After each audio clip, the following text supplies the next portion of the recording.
Bonsoir à tous.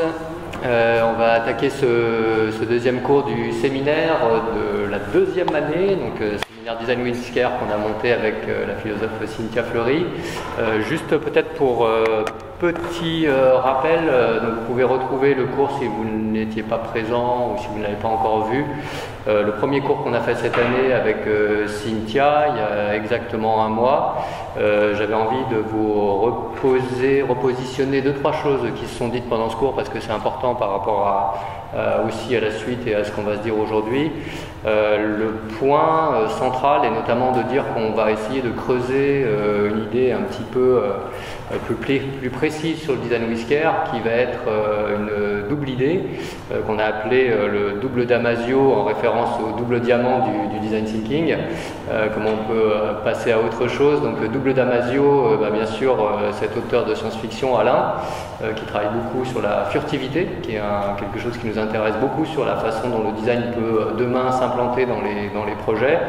Et puis Antonio Damasio, ce qui nous intéresse dans son travail, c'est plusieurs choses, mais c'est notamment le concept d'homéostasie, c'est-à-dire d'équilibre qu'on va arriver à retrouver sur des environnements globaux, qui est quand même une grosse problématique face à laquelle on doit agir en tant que designer, puisque comment on fait demain pour amener des solutions à des questions qui ne mettent pas de côté les milieux naturels, qui ne mettent pas de côté la fragilité démocratique, qui ne mettent pas de côté les nouveaux modèles économiques. Donc c'est j'allais dire le sens dans lequel on va travailler et creuser ce chemin cette année avec différents intervenants. Dans le choix des intervenants, on est toujours sur quelque chose qui est assez hétérogène et c'est volontaire.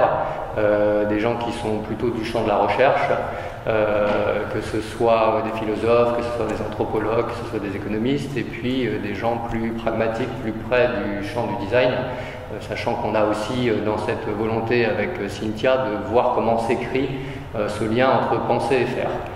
Donc sur les trois grands temps, ces trois grands trimestres de cette année, en fait, on a trois thématiques, on va dire. La première dans laquelle on est ce premier trimestre, qui est la régulation démocratique.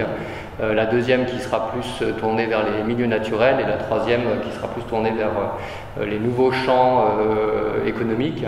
Donc là, on est dans le deuxième cours de ce premier trimestre et je suis ravi de recevoir Alexandre, avec qui on a l'habitude d'échanger depuis un petit moment, notamment par sa pratique et j'allais dire presque sa gestion ou direction d'équipes de design, mais au sein même des collectivités, ce qui fait que ça nous semblait intéressant, là pour ce cours, d'avoir un partage d'expérience sur des projets extrêmement concrets qui vont pouvoir amener aussi de l'eau à notre moulin pour voir comment s'exprime dans ces projets à la fois l'organisation, à la fois cette potentielle furtivité, à la fois cette recherche d'équilibre. Donc je vais lui laisser la parole et puis on fonctionne comme d'habitude, présentation de sa part et puis un volant de questions-réponses avec vous à la fin de la présentation, c'est-à-dire plutôt vers 19h30. Alexandre, c'est à toi. Bonsoir à tous, merci de m'accueillir aussi également ce soir, merci à cette chaire de nous donner la parole et puis de proposer ces exercices qui ne sont pas des exercices très simples à réaliser, qui proposent et qui imposent de regarder concrètement ce que l'on produit dans nos quotidiens et puis de s'atteler à essayer de poser un regard critique et constructif sur ce qui a conçu nos trajectoires. Donc c'est ce que je me suis attelé à faire pour vous retrouver ce soir et effectivement l'exercice n'est pas facile. Donc c'est sur ce propos-là que je voulais commencer. Moi je vais me présenter rapidement. Je vais commencer par dire que je ne suis pas designer.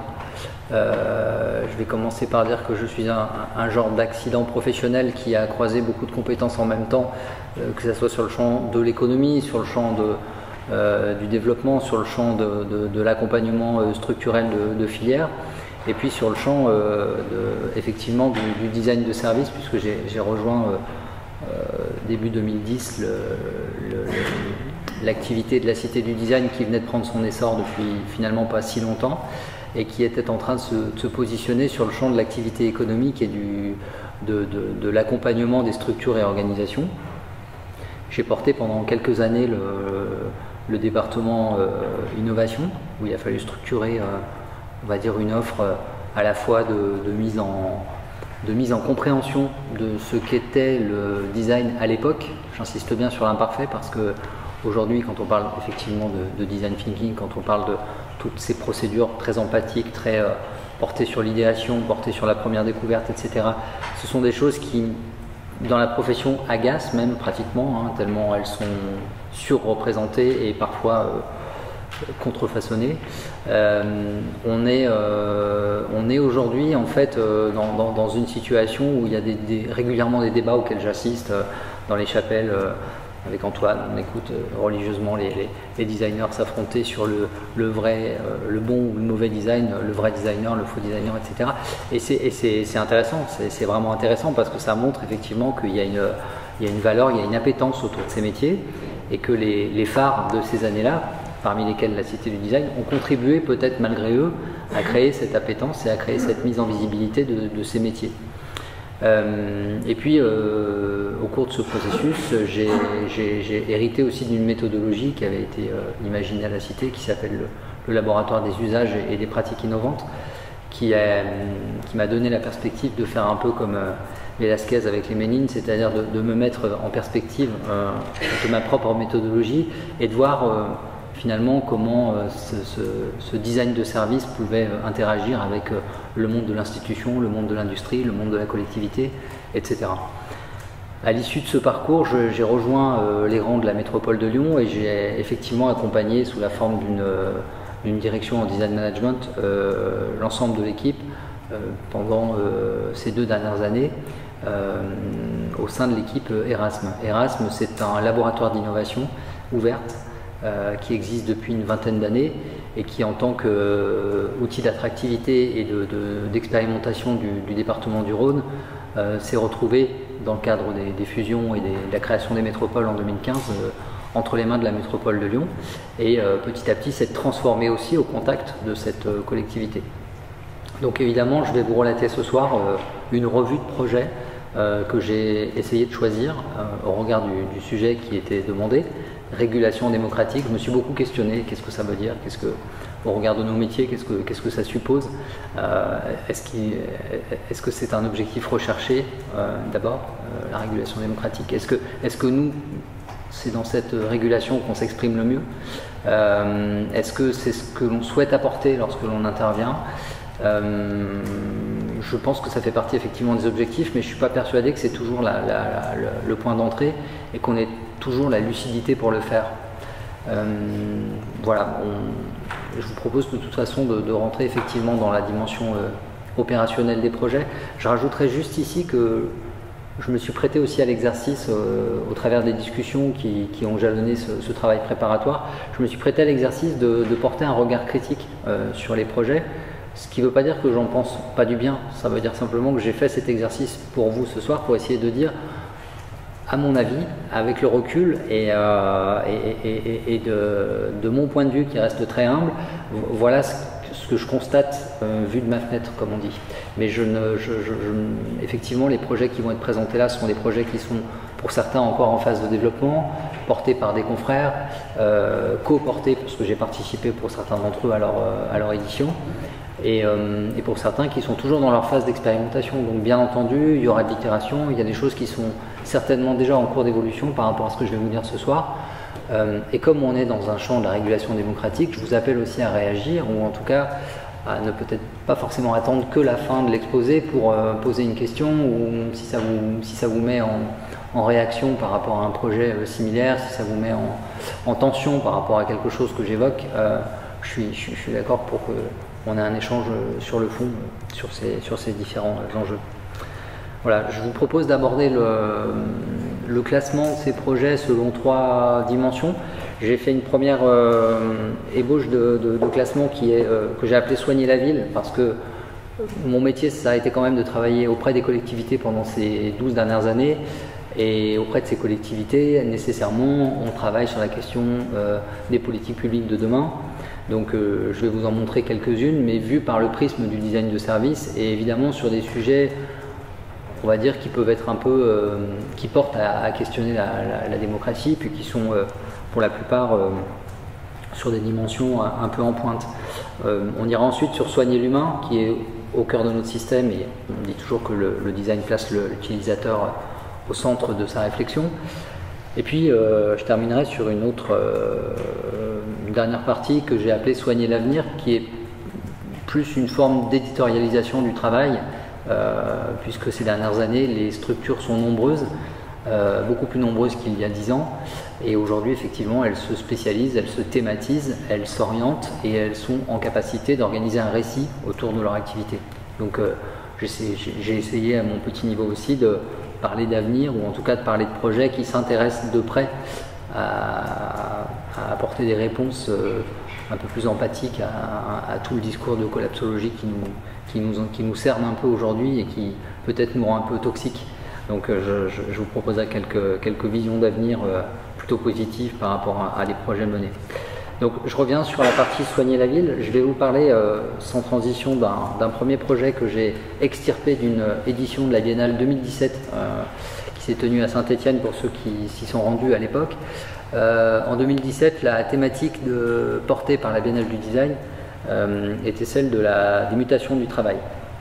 Sujet intéressant parce qu'on voit qu'on est encore aujourd'hui au centre de ce débat. Et les mutations du travail, évidemment, sous toutes leurs formes, puisque ce travail était particulièrement questionné dans une ville comme Saint-Étienne, où il est quand même intéressant de rappeler que c'est une ville au passé industriel, avec un sinistre économique fort pendant près de 30 ans, qui a su effectivement prendre un certain nombre de virages, relancer son économie, faire le choix du design en tant que levier d'attractivité de sa propre ville, créer un emblème national par le prisme de la cité qui a rayonné pendant ces dernières années, et un projet hors les murs porté par le design management de la ville de Saint-Étienne, qui est la métropole stéphanoise, pardon, qui est la première métropole à avoir créé un poste interne de design manager. Donc déjà à ce niveau-là, en termes de régulation démocratique, c'est intéressant de le souligner. Effectivement, la présence de Nathalie Arnoux, design manager, au sein de la métropole stéphanoise, qui s'est vue finalement saisie sur ce sujet de la rue en tant que vecteur de développement commercial, vecteur économique, vecteur social, et comment est-ce que ce thème-là pouvait être interrogé par le prisme des mutations du travail. Donc il y a eu un parti pris dans le cadre de ce premier projet, de se dire on va essayer de réactiver quelque chose qui s'appelle, alors on a pris pour objet d'expérimentation la rue de la République, qui est historiquement une des rues les plus fastes que la ville ait connue en termes de développement de commerce de proximité. Et cette rue en fait était désertique. Je crois que c'était 27 commerces fermés sur la totalité de la rue, sur une rue qui fait peut-être l'équivalent de 600 ou 700 mètres. Donc c'est beaucoup de pas de porte, comme vous le voyez sur cette photo, qui sont pour la plupart insalubres, inaccessibles, qui ne répondent plus aux normes d'accessibilité, pour une simple et bonne raison, c'est que en fait, en menant la première étude des usages, on s'est rendu compte qu'il y avait un enjeu normatif de fond qui était qu'il y avait une fiscalité qui était différente selon que le local était loué ou non loué, que finalement pour des propriétaires fonciers c'était plus intéressant de ne pas louer le local parce qu'à des fins de normalisation l'investissement était lourd, avec une garantie de bail locatif qui était finalement pas forcément sereine, etc. Donc ça créait une tension foncière, y compris sur les propriétaires, qui faisait que c'était assez complexe finalement pour eux de remettre ces locaux sur le marché. Le deuxième levier de l'enquête pour Nathalie a été d'identifier les propriétaires. Il a fallu mener une enquête immobilière à grande échelle et identifier les 27 propriétaires de l'ensemble de ces fonds de commerce.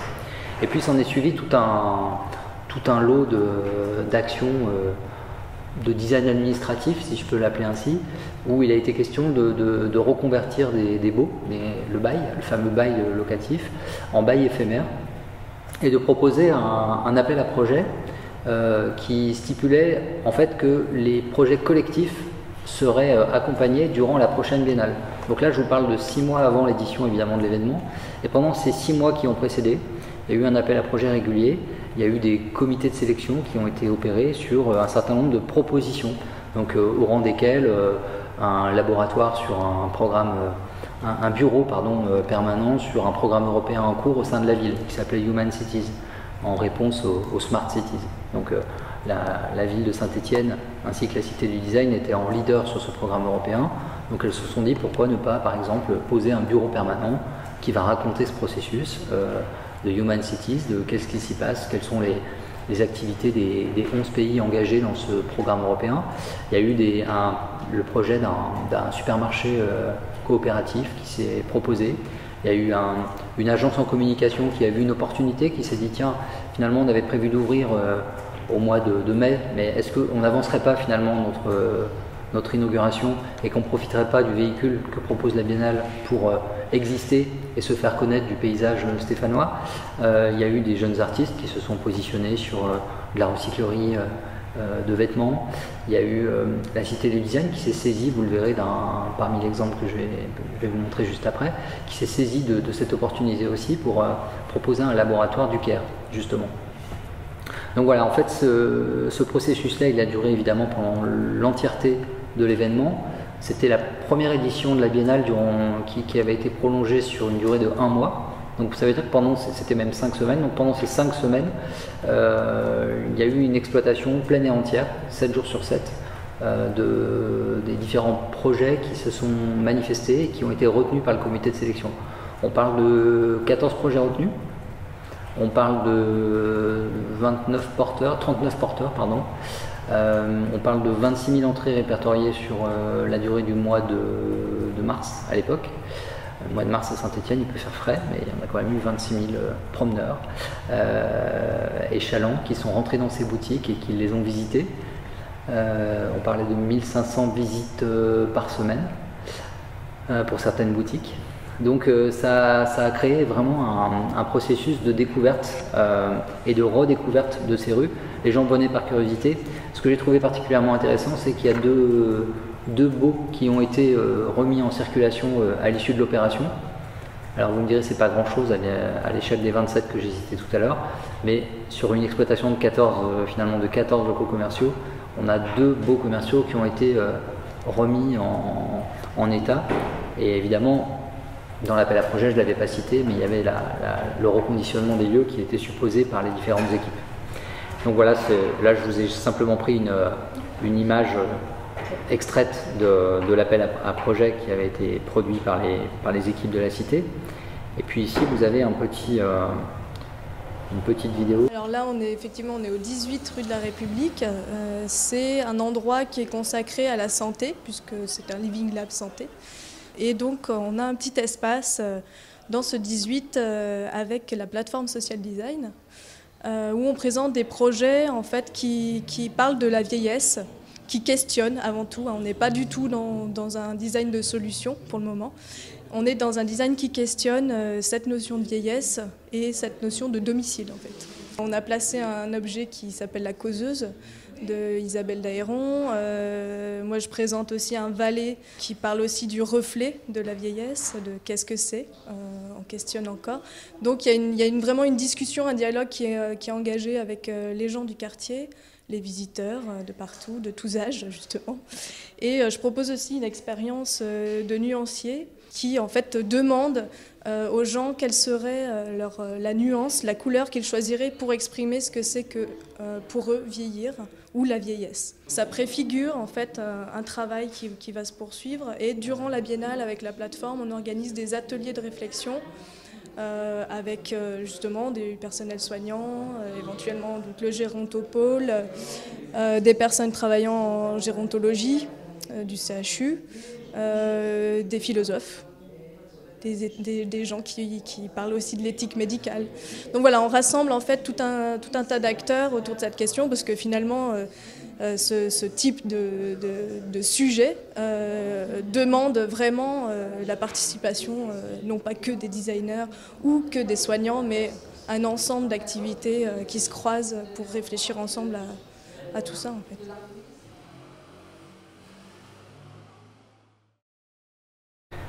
Donc j'ai choisi délibérément cette vidéo puisque c'est c'est une des productions que nous avons portées au sein du département entreprise et innovation de la Cité du Design. Là, c'était un sujet qui nous tenait à cœur, c'était comment on mettait en tension les industries du territoire, puisqu'il y a un gros passé industriel sur la question du soin et les entreprises du soin. Nous avions évidemment tout le parterre d'artistes et de designers présents et mobilisés sur la question aussi du soin, puisque c'était l'objet de notre appel à candidature. Et puis nous avions les institutionnels du territoire qui eux aussi avaient voix au chapitre. Et l'intérêt du dispositif, c'est que le lieu comportait 3 pièces et on leur dit voilà, ce qu'on aimerait, c'est que vous soyez en situation de fabriquer un emploi du temps dynamique et augmenté entre vous trois, entre institutions, industrie et artistes, et que vous arriviez à vous distribuer finalement le temps de parole, la médiation et la rencontre à l'autre durant l'édition de cette biennale. Donc on a véritablement eu des choses très très différentes, des entreprises et des industries qui n'ont pas hésité à sortir des projets qui étaient plutôt de l'ordre de l'expérimentation, qui étaient de l'ordre de la recherche et développement, qui n'étaient pas du tout encore finalisés, mais il y avait le contexte de se sentir local, de se sentir en empathie avec les personnes qui passaient. Il y avait le contexte aussi de la biennale qui créait une chape finalement de sensibles autour des différents enjeux qui étaient traités dans le lieu. Et assez vite, on a pu obtenir, alors ici l'expérience de Roxane qui nous a porté, on va dire, un certain nombre de couleurs. Chaque semaine, il y avait une édition spécifique qui était reportée sur un lieu, etc. Donc voilà, j'ai tenu à parler de ce projet de la rue de la République parce que je trouvais que, en résonance avec le thème régulation démocratique, il y avait quelque chose qui était intéressant. Maintenant, le petit regard, la paire de lunettes que je me suis astreint à chausser à l'issue de la préparation de ce premier volet, ce premier projet, un premier point qui m'est apparu, c'était celui de réhabiliter un idéal versus changer de modèle. C'est-à-dire, qu'est-ce que je veux dire dans cette phrase? C'est comment est-ce que il a fallu aussi être vigilant par rapport à la perception que pouvaient avoir les habitants et la ville dans son entièreté, puisque les premières semaines, on s'est rendu compte que les gens venaient avec emprunt de ce passé et de ce côté patrimonial que représentait cette rue, et venaient y retrouver finalement leur Madeleine de Proust. Or, c'était pas du tout l'objet. L'objet, c'était de proposer du commerce de demain. C'était de montrer aussi que peut-être les commerces ferment aujourd'hui parce que les commerces d'aujourd'hui ne représentent plus ce que les utilisateurs finalement recherchent dans l'espace public. C'était proposer des moments choisis, c'était proposer des expériences. Donc il a fallu expliciter tout ça. Et finalement, la partie relationnelle et expérientielle a commencé à se dessiner à l'orée de la deuxième semaine et demie. Il y a eu 10 jours de chauffe, entre guillemets, réciproque entre les habitants et ce drôle d'endroit. Mais il y avait quand même eu 1500 événements qui s'y sont déroulés pendant les 5 semaines de la Biennale. Il y a eu aussi la création d'une appli spécifique à cette rue pour signaler les événements, pour signaler un certain nombre de rencontres, d'opportunités, etc.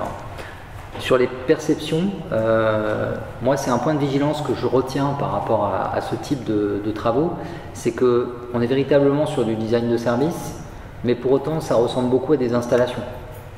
Et donc là aussi on est sur un public néophyte, et quand il y a un public néophyte vient à la rencontre du design sous cette forme-là, il est nécessaire et important de rappeler que le design c'est pas qu'une parenthèse. C'est quelque chose d'inscrit, c'est quelque chose de pérenne, c'est quelque chose de durable. Et donc il est nécessaire d'inscrire tous les acteurs d'un tel dispositif dans l'incarnation de ce discours.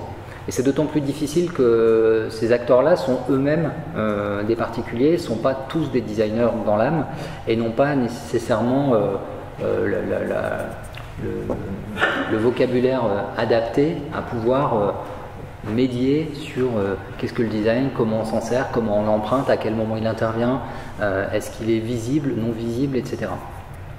La capacité du portage aussi était intéressante parce que, évidemment, je vous parle aujourd'hui en 2019 avec 2 ans de recul sur ce dispositif-là, sauf que l'ambition à l'époque était importante et que l'ambition importante répondait aussi, il y avait une forme de commande derrière tout ça, de pouvoir pérenniser des lieux, de pouvoir revitaliser certains rez-de-chaussée.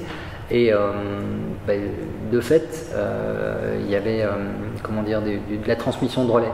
C'est-à-dire que on ne peut pas être à la fois vigilant sur la qualité des projets qui sont portés sous forme collective au départ dans le cadre de l'appel à projet, et en même temps demander à ces personnes d'être pérennes, demander à ces personnes de s'installer dans la rue, demander à ces personnes de faire commerce dans la durée, de maintenir cette activité hors cadre événementiel, hors cadre promotionnel que propose un tel événement.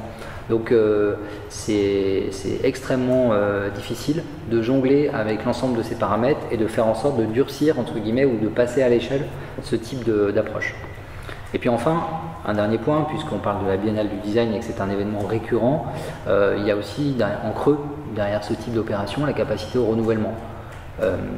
C'est-à-dire prendre rendez-vous, prendre date, montrer qu'effectivement ce type de procédé un peu réactif que le design peut créer, ce genre d'installation, de fait n'est pas une installation qui va faire pchit parce qu'à l'issue de l'événement ça va être démonté, mais bel et bien prendre rendez-vous avec les visiteurs en national et en international pour leur démontrer lors de chacun de leurs passages que nous avons la possibilité à chaque fois de rééditer d'autres opérations. Ça me fait écho cette année, notamment si certains d'entre vous sont repassés à cette biennale 2019. Il y avait une opération portée par une association et un collectif local qui s'appelait Tambour Battant. Ce collectif proposait finalement la réhabilitation d'un lieu, un peu comme ça a été le cas ici. Donc là, on est sur quelque chose de beaucoup plus diffus dans la ville. Il y avait plusieurs associations qui portaient. Et Tambour Battant proposait finalement un café payant mais une lessive gratuite. Donc une laverie inversée. Qui a permis dans un quartier aussi de réhabiliter, de recréer du lien social, de refaire venir les gens. Ce qui est intéressant dans ce modèle plus mature parce qu'il a bénéficié de ses opérations précédentes, c'est que Tambour Battant existe encore aujourd'hui, à l'issue de la Biennale. Donc on est sur des événements qui sont peut-être plus circonscrits, mais par contre qui bénéficient des expériences passées. Et comme le design est itératif, on profite aussi de l'expérience accumulée de ces différents processus pour avoir des passages à l'échelle un petit peu plus accompagnés. Je fais un saut dans le futur avec un nouveau projet que j'ai mis de côté aussi sur la question de la ville. Ce projet il s'est fait dans le cadre d'une opération qui a été portée par les équipes d'Erasme et c'est un projet qui parle de réalité augmentée. Il faut savoir qu'Erasme a un héritage assez fort en numérique et que parmi les membres de l'équipe il y a une forte obédience aux technologies, il y a une forte capacité à faire et à prototyper, puisque c'était la commande de départ dans la construction et dans la nativité même de cet appareil, de cet outil. Donc il y a un véritable ADN du prototypage. Donc c'est une équipe qui ne sait pas aborder un sujet si elle n'est pas en capacité d'incarner et de produire un prototype libre d'ailleurs, qui est systématiquement posé en ligne, dont les codes sont accessibles et reproductibles. Donc ici, la question qui était posée, elle était posée au cours d'un challenge. Fonctionnait beaucoup comme ça pendant ces 2 dernières années. L'équipe d'Erasme dans sa globalité fonctionne beaucoup à partir de challenges. Ils repartent d'un sujet existant et il est re-questionné avec des experts, avec des chercheurs, avec des habitants, par le SI, quoi. On est sur le monde d'après. Donc là, c'était un rendez-vous qui se passait beaucoup avec des gens qui font de la médiation, de la concertation, de la participation, etc. Et effectivement, on est dans l'héritage du développement durable des 10 dernières années où ça a été les premières grandes réunions publiques. On en a eu quelques exemples cette année sous d'autres formes. Et ici, la question qui était posée d'une manière un peu large, c'était de dire comment peut-on faire pour élargir le cercle des participants aux réunions publiques qui parlent d'aménagement urbain, qui parlent de prospective urbaine, etc., etc. Comment est-ce qu'on peut faire en sorte que ça ne soit pas uniquement, et c'est pas non plus une critique quand je dis ça, mais qu'on ne se retrouve pas finalement avec les membres du conseil de quartier, qu'on ne se retrouve pas avec systématiquement les mêmes participants, avec un phénomène d'usure réciproque qui va faire que personne ne va finalement se situer dans le sujet. En partant de là, le challenge qui était porté, c'était celui de la réalité augmentée et de la réalité virtuelle. Donc ce qu'il en est sorti, c'est cette petite proposition que je vous laisse regarder.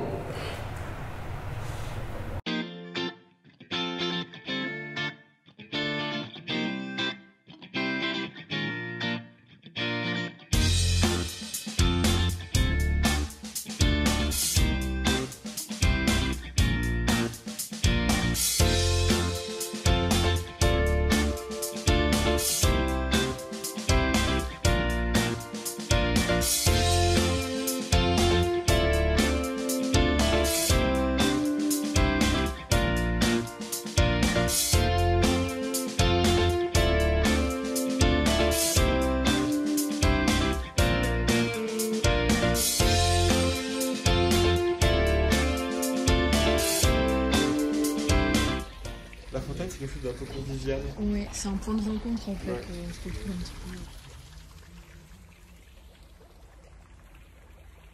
Il y a un petit côté jardin zen, j'ai l'impression.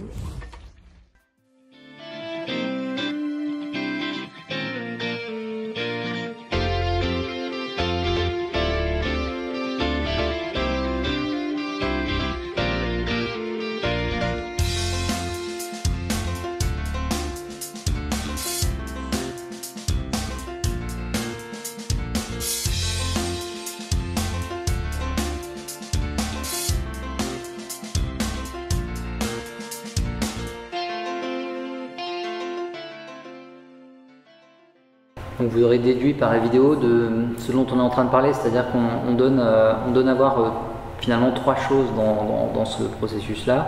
La première, c'est une capacité à se projeter dans un avenir bâtimentaire, architectural aux habitants. Deuxièmement, la faculté d'interagir avec le contenu, puisque on y trouve à la fois des éléments de contexte du présent, mais aussi des éléments de contexte de la situation à venir. Donc ça, c'est la perspective de la place Clos-Jouve, puisque c'était le cas ici à la Croix-Rousse de Lyon, qui va être réaménagée. Comment va-t-elle devenir? Et puis enfin, le troisième élément de langage qui est produit dans cette vidéo et qui est intéressant, enfin dans cette expérimentation, c'est le fait que les utilisateurs peuvent eux-mêmes décider d'attribuer en fait dans un environnement donné des éléments de contexte urbain. Ici une fontaine, plus loin rajouter des arbres, etc. Et puis au fur et à mesure qu'ils dimensionnent ou qu'ils redimensionnent le projet, il y a des interdits qui surgissent et on tombe plutôt dans le jeu sérieux à ce moment-là, puisque le jeu va raconter à l'utilisateur que malheureusement il ne peut pas mettre une fontaine ici parce qu'il y a un enfouissement technique qui passe à 80 cm sous le sol et qu'il y a des interdits. Voilà. Donc c'est une manière aussi de concerter et de faire intelligence avec le public en le montant en compétence sur c'est quoi les contraintes finalement de l'urbaniste, c'est quoi les contraintes d'une agence ou d'une métropole qui va petit à petit structurer en fait son environnement et son espace. Et ça permet aussi d'aller chercher un public un peu différent, ça permet de rajeunir, on l'a vu ici, ça a été travaillé en collaboration puisque à chaque fois le processus tel que vous l'avez vu là, c'est aussi un prétexte à coproduire, c'est un prétexte à aller chercher des écoles, c'est un prétexte à aller chercher des designers en formation, mais pas que, des développeurs, des makers, des gens qui sont vraiment dans des métiers du faire. Et on accepte effectivement au fur et à mesure de ce processus-là que ça ne soit pas la vidéo parfaite à la fin, on accepte qu'il y ait des choses qui soient encore un peu balbutiantes, que le jeu que vous avez vu ici n'est pas tout à fait encore très au point, mais il est en train de se faire.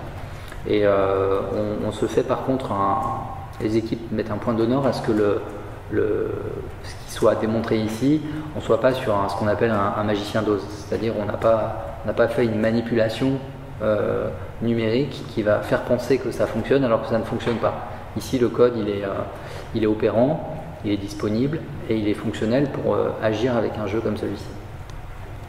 Donc ce que je retiens d'un projet comme celui-ci, c'est que on ne peut donner suite et on ne peut s'offrir ce genre de récréation que lorsqu'on est dans lorsqu'on est dans un terrain de jeu suffisamment important et qu'on a une collectivité qui nous propose cet espace pour le faire.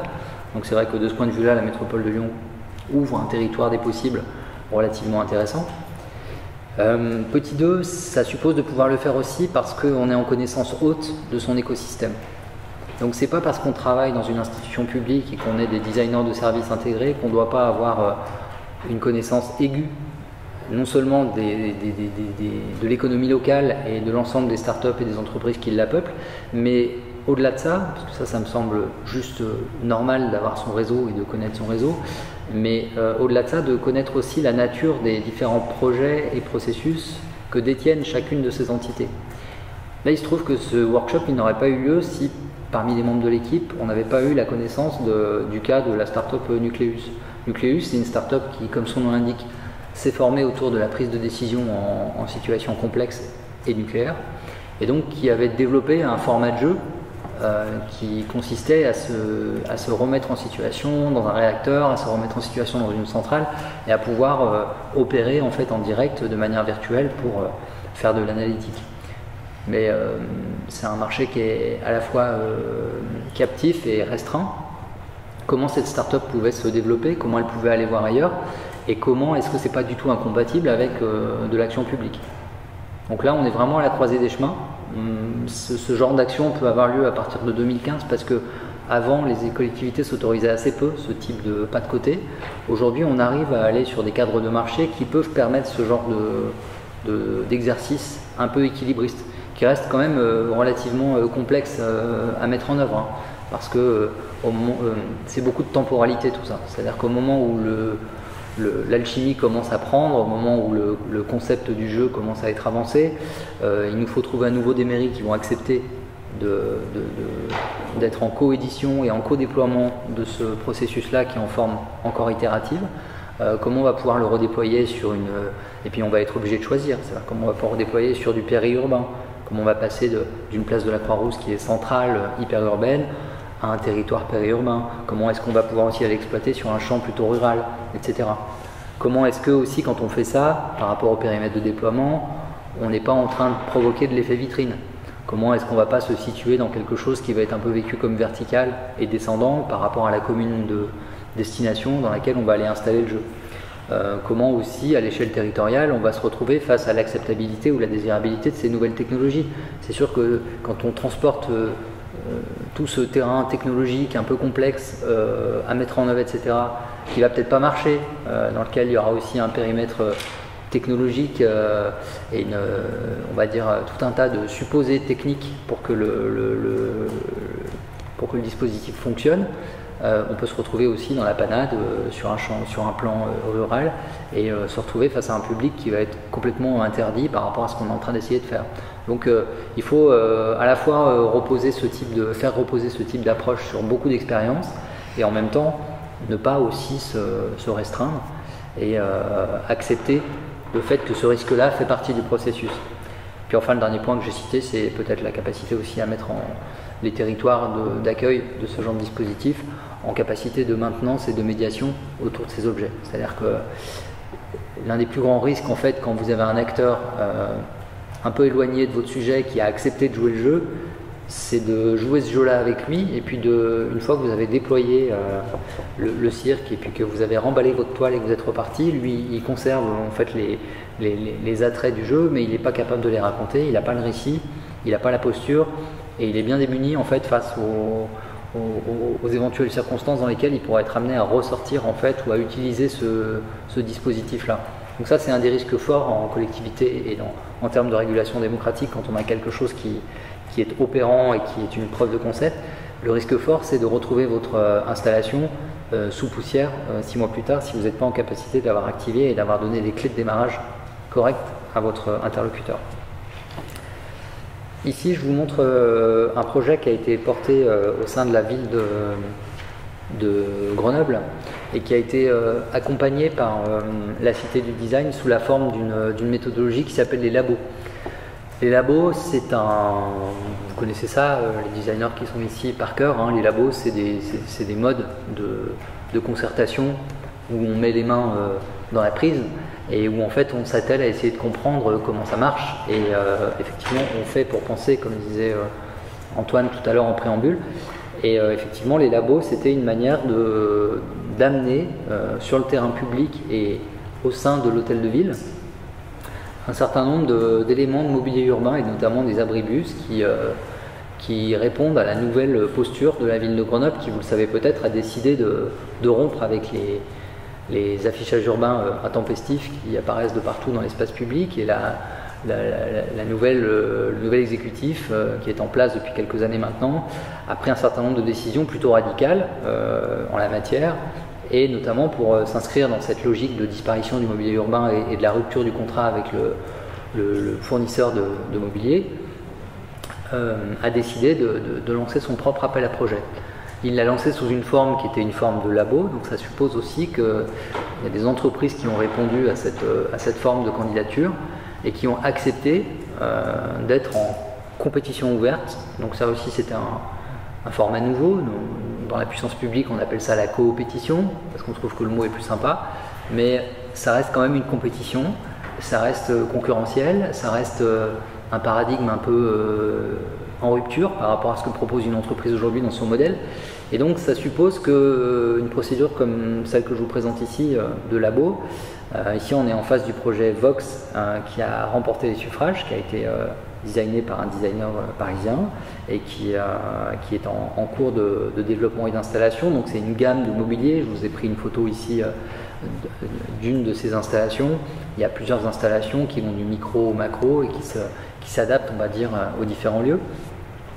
Moi, ce que je garde à l'esprit par rapport à un projet comme celui-ci, je viens de vous le dire sur la partie coopétition versus compétition, c'est un protocole qui est délicat et qui est long. Pour avoir longtemps travaillé dans la partie du développement économique et pour avoir longtemps accompagné aussi les entreprises dans le cadre de design de services au sein de la Cité du Design, je sais que c'est pas toujours simple d'expliquer à un fabricant, d'expliquer à une entreprise qui va produire que là on est dans une forme de maquettage, qu'il faut arriver à faire simple, parce que c'est jamais simple en fait quand on va développer une installation comme ça, qu'il faut la transporter dans le siège d'un hôtel de ville, que ça va durer 4 jours, qu'on n'a jamais fait de médiation, qu'on ne sait pas trop comment ça va se passer, tout ça.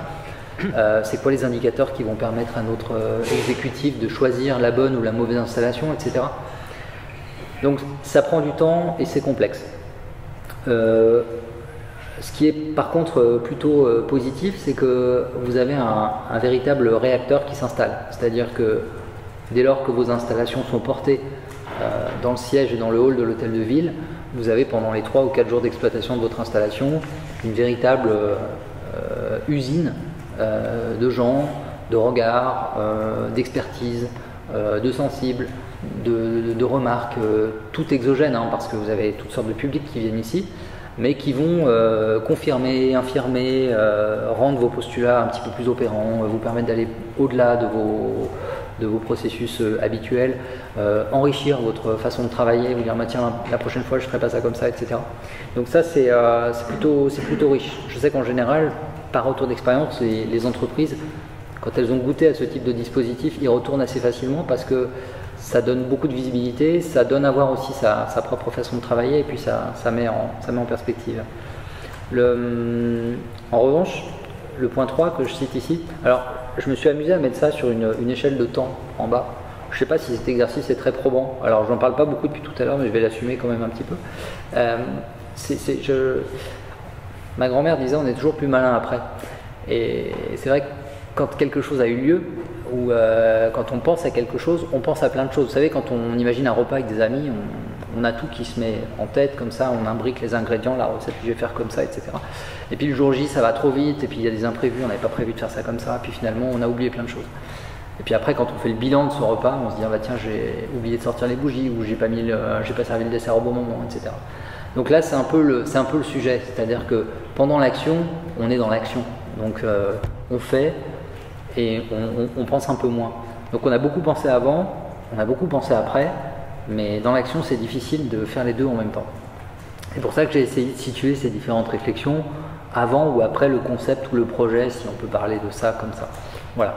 Encore une fois, je ne sais pas si ça vous parlera à vous. Moi, je me retrouvais assez bien pour situer mes idées comme ça, mais voilà.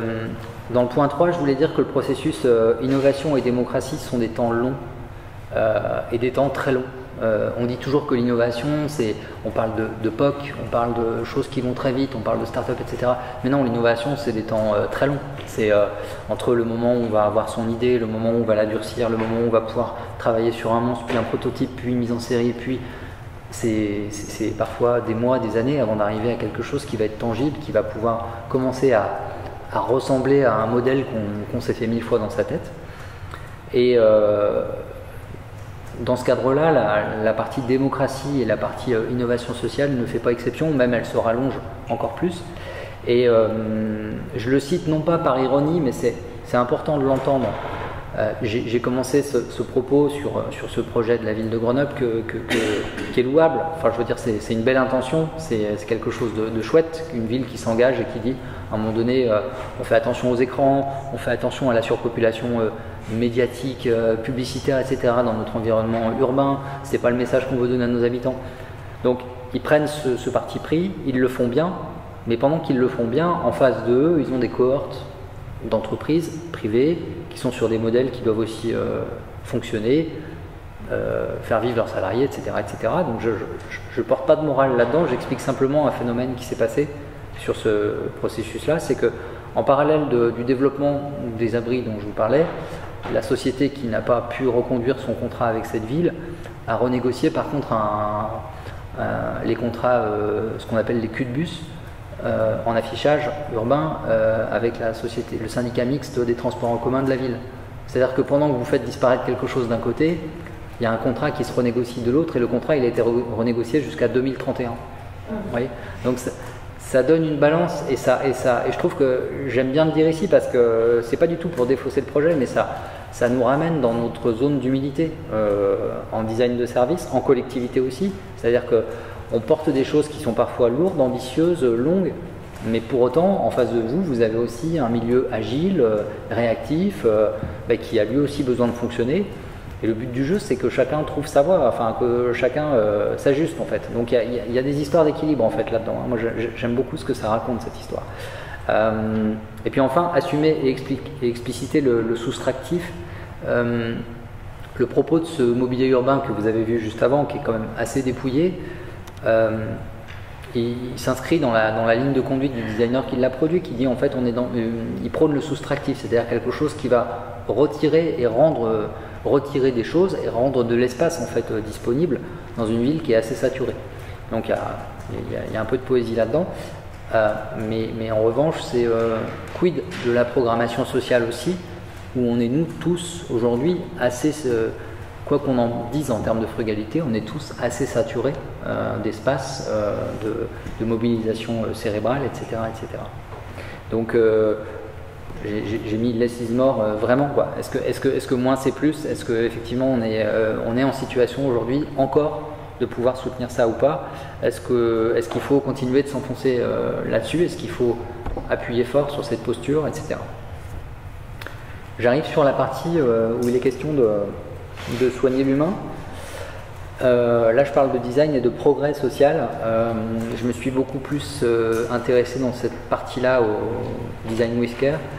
Et pour autant, vous allez le voir, c'est beaucoup des projets aussi qui parlent de technologie, qui parlent de développement, de design de service, etc.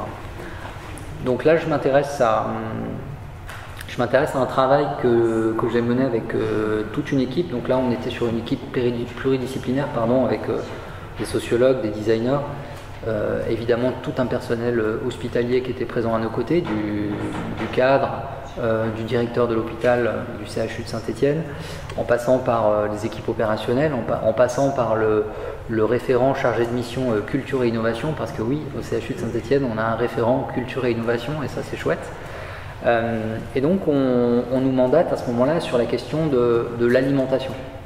On est saisi sur c'est quoi l'alimentation à l'hôpital et qu'est-ce qui se passera demain dans l'alimentation à l'hôpital. Donc on comprend qu'on est en face d'un sujet extrêmement large. On comprend aussi qu'on est en face d'un système complexe qui est celui de l'hôpital.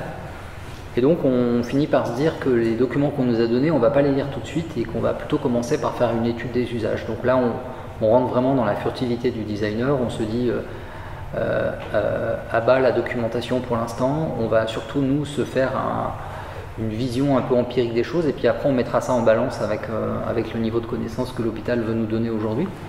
Et puis évidemment on a fait des immersions, on a rencontré des utilisateurs, on a rebondi un petit peu de tous les côtés dans l'hôpital. J'ai une pensée émue pour notre designer qui était en charge d'aller visiter la cuisine centrale et qui se levait à 3h du matin pour partir dans des camions, pour aller livrer les chambres, pour aller chercher la matière première, etc. Avec une semaine haute en couleur et son réveil aussi. Mais ça valait le coup parce que, in fine, elle nous propose ce schéma qui peut-être vous donne à comprendre un petit peu comment les choses s'organisent. On a effectivement une cuisine centrale qui fait à manger.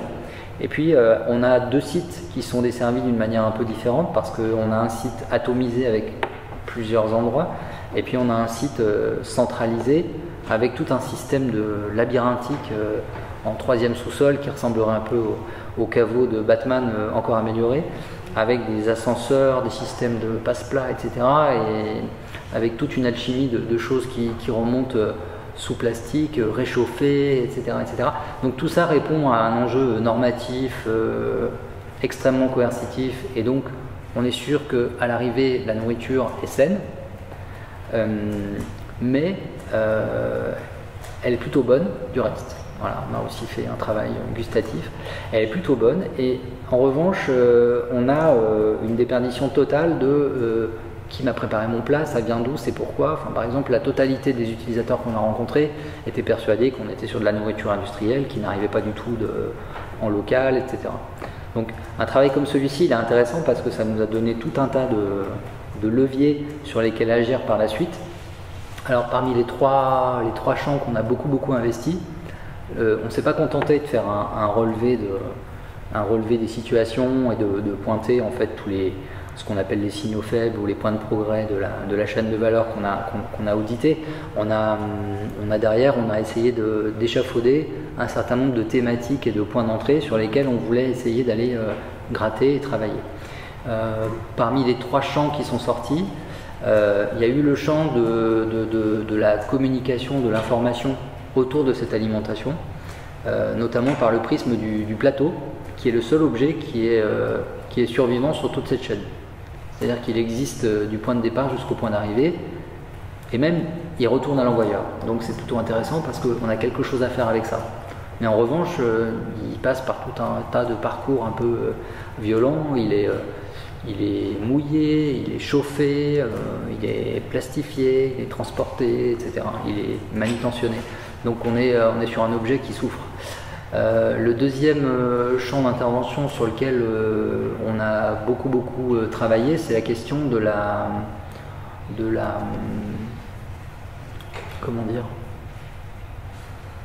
destination de notre appétit, c'est-à-dire que tout est cadencé à l'hôpital. Vous savez, on se met à manger à 11h15 et puis à 18h20, chose qu'on n'a jamais vécue a priori chez soi, ou sauf quand on en a vraiment envie, mais on est très décalé, et en fait on est dans un régime institutionnel qui, pour servir tout le monde, en fait s'impose et s'astreint à essayer de cadencer finalement un système alimentaire qui ne correspond pas du tout à notre métabolisme habituel, ou en tout cas à celui qui est cadencé hors les murs d'un hôpital. Donc on a essayé de travailler sur cette question de la fringale, on a essayé de travailler sur cette question de la petite faim, on a essayé de travailler sur les circuits et les couloirs qui permettraient aux utilisateurs et aux patients de se croiser. Parce qu'en fait, quand on est dans une chambre, on arrive dans cette chambre, on repart de cette chambre, il y a la machine à café qui reste un vague tiers-lieu de rencontres possibles, etc. en hôpital. Donc on a beaucoup pensé à nos collègues de la fabrique de l'hospitalité, on a beaucoup rencontré en fait tous les gens qui au quotidien agencent et interrogent en fait ce dispositif qu'est l'hôpital. Et donc on s'est arrêté sur le deuxième scénario, sur quelque chose qui relevait d'une proposition d'un garde-manger. C'est quoi un garde-manger qui est disponible dans les couloirs H24, qui permet de faire d'aller chercher selon son régime alimentaire des petites choses à grignoter, etc. De faire un peu comme à la maison quand on est en train de regarder une série, ou simplement qu'il y a une petite fringale qui se manifeste. Et puis le troisième champ d'intervention qui était un peu inattendu, c'était la dimension, on va le voir juste après dans les constats, mais ces grandes collectivités ou ces grandes institutions, c'est un peu des sous-mariniers des compétences. C'est-à-dire qu'on est sur des collectivités qui ignorent totalement où sont leurs points positifs et qui sont plus en situation de savoir les raconter, et qui, par capillarité, on fait la même chose sur les gens qui animent et qui assurent les fonctionnalités de ces endroits. C'est-à-dire que nos infirmières, nos docteurs, les gens qui sont dans les couloirs, qui sont au contact du public régulièrement, ne sont plus en situation d'être visibles sur des fonctionnalités qui sont complémentaires à la fonctionnalité première qui les caractérise. Je m'explique, une infirmière qui est une infirmière, qui donc est là pour le soin du quotidien, intervient aussi à chaque repas sur le conditionnement du repas. C'est elle qui va dresser le plateau véritablement, puisqu'il arrive, je vous le disais, dans un état impropre à suggérer de l'appétit, c'est-à-dire que on est sur quelque chose qui est sous plastique, qui génère beaucoup de buée parce qu'il y a eu, effectivement, on a travaillé en étuve pour conserver la chaleur, pour ne pas rompre la chaîne, etc. Et donc on est sur quelque chose qui goûte, on est sur quelque chose qui n'est pas tout de suite appétissant. Donc on a une personne qui, de manière complètement invisible, chaque jour va mettre des couverts, va retirer la cloche générale du plateau, va préparer un certain nombre de choses dans l'assiette, donner à voir un sens de circulation sur comment les choses vont se consommer, etc. Donc petit à petit, on a travaillé sur de la RH en fait, au travers de cette dimension-là. Donc ça a été c'est un projet très stimulant qui a amené l'hôpital à se révéler et à se mettre au grand jour pendant une biennale. Et les 3 projets que je viens de vous décrire ont été finalement passés au crible des utilisateurs par le biais de, ici par exemple sur la table qui est en arrière-plan sur la photo, on demandait aux gens finalement de constituer le plateau idéal, alors qui pouvait être composé de vraies choses et puis de fausses choses, c'est-à-dire qu'est-ce qui était en trop, qu'est-ce qui était en pas assez, qu'est-ce que je rajouterais comme message, est-ce que je mettrais des anecdotes, est-ce que je rajouterais on a eu des propositions de faire des origamis dans les étages du dessus pour les mettre sur les étages du dessous avec c'est la chambre 217 qui vous adresse la petite cigogne, etc. On a eu des propositions d'expliquer, parce qu'en fait quand je vous dis que c'est des sous-mariniers des compétences, c'est-à-dire que on découvre au fur et à mesure de cette étude des usages qu'on est sur un hôpital qui, premièrement, travaille quasiment sur du 100% bio, mais qui ne le dit pas. Deuxièmement, on a un hôpital qui a son propre compost, mais qui ne le raconte pas. Troisièmement, on est sur un hôpital qui a sa cuisine centrale, et les patients ne le savent pas. Donc, à chaque fois, c'est autant de compétences et de points positifs qui participent de l'attractivité d'un lieu comme celui-ci et qui peuvent raconter une autre version de l'histoire, qui n'apparaissent pas, qui ne sont pas mis en visibilité et qui ne constituent pas de récit en fait pour les patients qui viennent dans cet hôpital, qui repartent en disant j'ai mangé de la bouffe industrielle pendant 3 jours, j'avais hâte de rentrer. Alors, c'est comme ça que ça se constitue, et tout simplement parce que la vélocité avec laquelle aujourd'hui le traitement des patients est organisé et effectivement le nombre de tâches superposées qui sont demandées aux personnels médicaux font que on passe à côté de ce type de démarche un peu essentielle, ou que tout simplement on ne caractérise pas les personnes qui sont en charge de réaliser ces micro-scénarios, ces micro-événements, ces micro-expériences pour les patients. Voilà. Donc moi je retiens de ce travail-là, et je parle toujours de régulation démocratique en l'occurrence, je parle du poids du contre-pouvoir ici. Alors c'était assez curieux, mais dans ce projet-là, moi j'ai noté une très grande intimidation de la part de l'ensemble des personnels hospitaliers par rapport à la représentation du patient au sein de l'hôpital. On a des comités de patients qui font très très peur en fait aux gens du médical, et qui, pour le coup, l'utilisateur est un peu surreprésenté, et il est surreprésenté à des niveaux un peu supérieurs de l'organigramme de l'hôpital. Et donc du coup, on a des niveaux d'information qui descendent très très vite et de manière très tranchante sur les services. Donc il y a une espèce d'omerta un peu permanente qui est présente et qui fait un petit peu peur. Donc il y a tout simplement un manque d'interaction, ça se soigne très bien. Et il y a juste un petit manque d'interaction et un manque de rencontre sur les niveaux intermédiaires, et pourquoi pas au niveau des services pour mettre en relation ces différents publics. Le design immersif, j'en ai parlé ici, c'est-à-dire qui nous a permis de révéler en fait la méconnaissance interne. Alors je parle de méconnaissance, mais c'était plutôt une connaissance qui est tombée dans l'oubli, des points forts et des leviers sur lesquels l'hôpital pourrait capitaliser pour exister différemment auprès de ces différents publics. La furtivité vers la particularité, c'est-à-dire que on a mené, je pense, sur ce sujet-là une immersion plutôt sincère dans la manière d'interroger le sujet, et c'est par cette immersion-là et parce qu'on n'a pas toujours écouté les consignes, parce qu'on n'a pas toujours été très obéissant, on a plutôt été un peu commando sur la première partie de ce travail, donc il nous a fallu pédaler un peu dans l'autre sens sur la deuxième partie, mais c'était véritablement pour servir la cause, et ça nous a permis de reposer des bonnes questions et effectivement de faire réémerger cette compétence, par exemple RH dont je parlais tout à l'heure. On a finalisé ça sur une référente qu'on a appelée une référente hospitalité par service. Cette référente hospitalité, elle passe par un processus de formation qui s'étale sur une année et qui va lui permettre d'aller rencontrer des tables et des grands chefs, qui va permettre de suivre qui va lui permettre de suivre des cours en amphithéâtre comme ce soir sur la cuisine, qui va lui permettre aussi d'aller rencontrer une école hôtelière, avoir des cours de dressage sur la partie assiette, sur la partie table, sur la partie comment raconter un plat, c'est quoi le récit du menu, etc. Et puis enfin, le dernier point, c'était une certaine capacité à jouer et une grande incapacité à faire. Donc ça, c'est quelque chose qui est moins sympathique, mais que je ne peux pas ne pas raconter non plus, c'est que on est en face d'institutions qui ont très bien compris aussi, et c'est là qu'il faut être un petit peu désobéissant, et c'est important, qui ont très bien compris le principe de faire du design et d'acheter une prestation en design qui représente une forme de caution.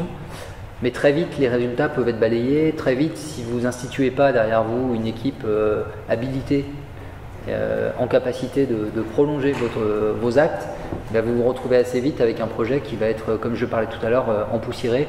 Vous allez avoir assez vite des gens qui vont être en incapacité de faire, parce que soit ils n'auront pas compris votre méthode, donc ça c'est un problème de méthode qui vous incombe, soit ils auront été empêchés de poursuivre ou de prolonger vos gestes en interne, parce que à un moment donné la direction ou les postures normatives administratives vont reprendre leur cours et vont remettre un peu de sévérité là-dessus et de vigilance, et on va réavancer dans le sens de la marche. Voilà, donc c'est quelque chose sur lequel il faut être un petit peu présent.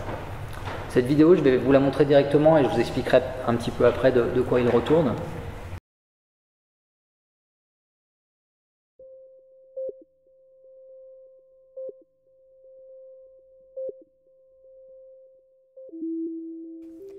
Bonjour Madame Lortios. Bonjour. Asseyez-vous s'il vous plaît. Alors, comment allez-vous en ce moment? Et le bébé, il va bien? Oui. D'accord. Ben, on va parler de votre accouchement. Comment vous êtes rendu à l'hôpital? Vous pouvez dessiner si vous voulez, si c'est plus simple pour vous.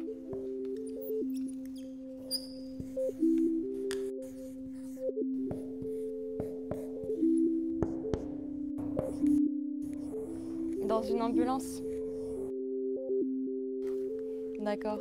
Et l'accouchement lui-même, vous l'avez fait par césarienne ou par voie basse peut-être? Césarienne? Oui. Et vous avez utilisé une péridurale? Non, pas de péridurale. Et au niveau des douleurs, ça allait? Plutôt moyen bof? D'accord. Vous avez accouché dans la nuit? Oui. Vers quelle heure environ? 20h, d'accord, donc oui, en début de soirée. Parlons maintenant de la petite Eva. On va commencer par son sommeil pour voir si ça va bien.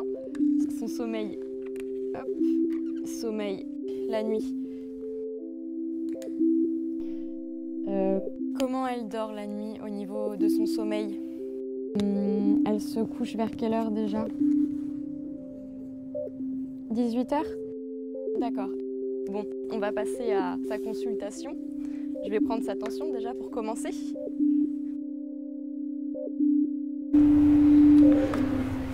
Donc là, vous avez un récit reconstitué de quelque chose qui est en cours de déploiement actuellement.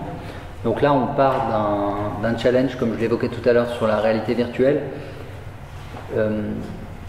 Il y a un parti pris, parce que je commence par là, mais j'ai parlé d'Erasme tout à l'heure. Erasme, je vous l'ai dit, à 20 ans d'âge. Donc c'est une équipe qui est riche d'expérience et qui a pris le parti depuis quelques années d'éditorialiser en fait ses interventions chaque année et d'essayer de se focaliser chaque année sur une thématique particulière. Les dernières années précédant 2018 étaient orientées évidemment sur les technologies, et en 2018, on a eu cette opportunité de travailler sur les IA, puisque c'était une année où on parlait beaucoup des IA et qu'est-ce qu'on allait faire avec ça. Et on a pris le parti de convoquer une assemblée de participants assez hétérogènes, parmi lesquels il y avait un médecin qui intervient en maison de la métropole. Maison de la métropole, c'est des maisons dans lesquelles on retrouve des services sociaux, dans lesquels on va retrouver la possibilité du droit et du retrait, du RSA, la PMI, donc tout ce qui concerne la petite enfance, les droits et les retraits, des droits parentaux aussi.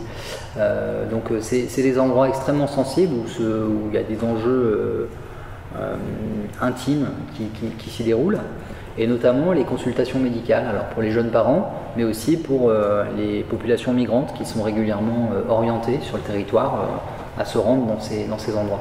Et l'un des médecins s'est levé en disant moi, c'est vrai que dans l'égalité de traitement et dans la médecine pour tous, j'aimerais qu'on soit en capacité demain de s'adresser à des migrants comme on s'adresse à un jeune couple qui arrive avec son bébé. Mais malheureusement, on n'y arrive pas parce qu'on est empêché par la langue. Et est-ce que l'IA peut résoudre ça? Donc ça a beaucoup passionné les groupes de travail. Et puis effectivement, on arrive sur quelque chose qui s'appelle interprétable, où la preuve de concept s'est faite autour de la question du bébé. Et effectivement, vous l'avez compris, c'est un principe de table à dessiner.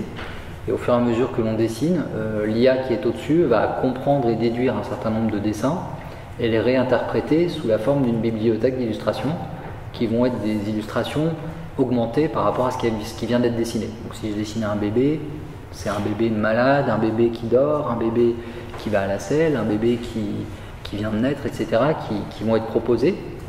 Et puis au fur et à mesure que des interjections vont sortir dans le dialogue dans la langue native des deux personnes, elles vont être traduites en simultané et en temps réel de chaque côté de la table pour que les deux interlocuteurs puissent petit à petit se saisir de ce que l'autre est en train d'essayer de dire. Donc l'idée, c'est de faire un chemin critique assez rapide qui permet d'établir un diagnostic de premier niveau et puis d'accompagner finalement le patient assez rapidement vers un premier niveau de résolution et au moins sur une identification des points de vigilance les plus forts quand on mène ce genre d'entretien. Donc évidemment, on a pu, nous, dans le cadre de ce processus-là, assister à des visites médicales avec l'utilisation des prototypes durcis, parce que là, vous avez vu le premier prototype. Ce qui est intéressant aussi dans cette histoire de garder en tête, c'est qu'il y a eu cette V0 qui était un peu démonstratrice, puisque par définition, l'IA n'avait pas encore été éduquée, n'avait pas appris son vocabulaire. Aujourd'hui, on est sur une IA qui maîtrise beaucoup plus son langage. Et donc on est sur 3 prototypes qui sont déployés et utilisés depuis cet été dans 3 maisons de la métropole, évidemment qui ont été choisies, une pour son ancrage périurbain, une pour son ancrage urbain, etc. etc. Et donc évidemment dans l'évaluation qui a été menée à l'issue de l'été, on avait 3 niveaux de diagnostic un peu différents selon les 3 maisons de la métropole, un certain engouement à l'utilisation, une maison dans laquelle ça avait été très peu utilisé, et puis évidemment c'est un processus qui suit son cours. Donc moi ce que je retiens, ce qui m'a fortement impressionné, parce que là on est sur un métier extrêmement techno, codé, développé, etc. Donc là ça a été l'affaire de pas mal d'ingés pendant quelques paires de semaines pour arriver à faire circuler tous ces flux d'informations en même temps, en temps réel, que ça fonctionne, etc. Donc le principe aujourd'hui est un peu allégé, on est sur un système de cartes. Donc c'est des cartes qui sont positionnées sous le flot de lumière, et en fait ces cartes sont déjà en soi des terrains d'inspiration, et l'IA va réagir en fonction de ces cartes et reproposer des chemins. Moi ce que j'ai aimé dans la capacité du développeur, et là ça donne à voir aussi en tant que designer des choses un peu différentes, c'est-à-dire que les développeurs nous amènent à ce moment-là une vision de conception qui va dès le départ permettre la transférabilité massive du dispositif. C'est-à-dire que typiquement on a eu des discussions de se dire ici on est en train de parler d'un public qui est empêché par le langage, mais quid demain d'expliquer le processus d'avortement à à une jeune fille de 16 ans dans un planning familial, etc. Puisque là c'est pas une incapacité de langage, mais c'est aussi la difficulté de compréhension de tout ce que ça engage, et de voir un processus s'afficher devant soi et de se dire je vais rentrer dans cette chaîne là, ça va devenir concret. Donc on est vraiment sur ce transfert là. Donc un esprit conception, moi ça m'a vraiment, j'ai trouvé ça bluffant.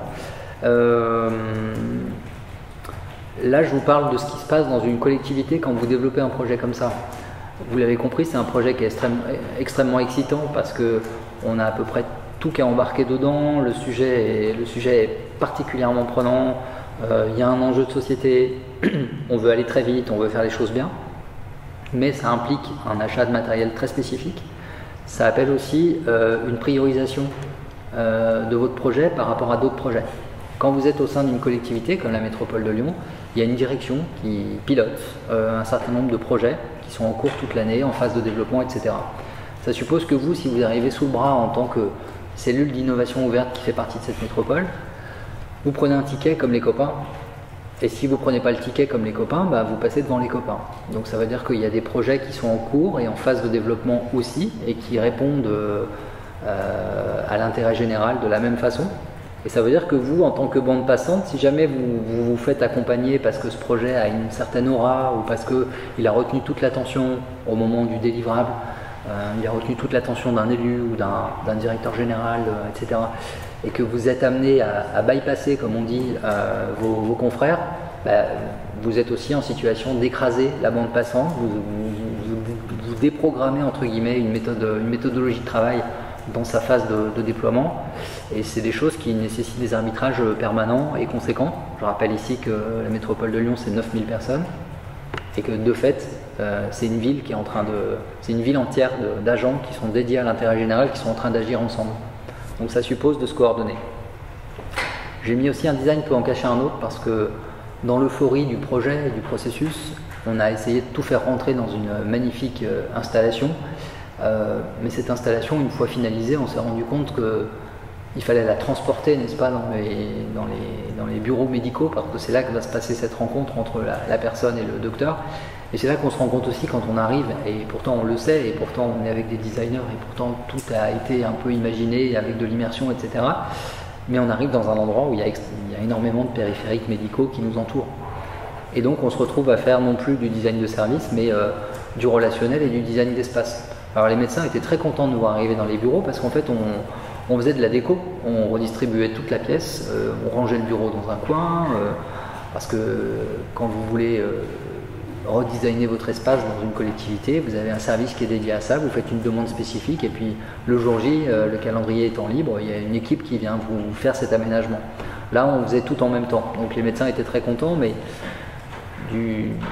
on a eu tendance à croire que c'était sur l'euphorie de notre concept et de ce qu'on apportait dans le bureau, mais c'était aussi et sûrement parce qu'on amenait cet équilibre-là dans la gestion de l'espace immédiat, et qu'on leur permettait de déplacer des choses lourdes et complexes, et qu'ils bénéficiaient de regards un peu experts pour le faire. Donc, bon an mal an, on s'est plutôt arrangé avec ça, c'était plutôt un bon point d'entrée, mais ne pas perdre de vue que les objectifs des uns ne sont pas les objectifs des autres. Pas toujours en tout cas.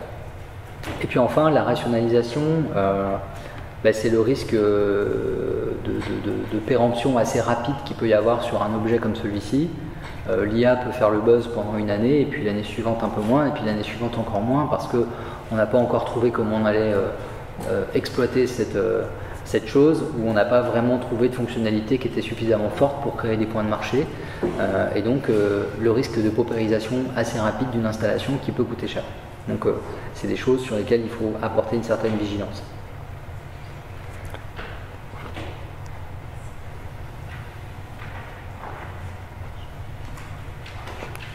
Je regarde un petit peu le temps.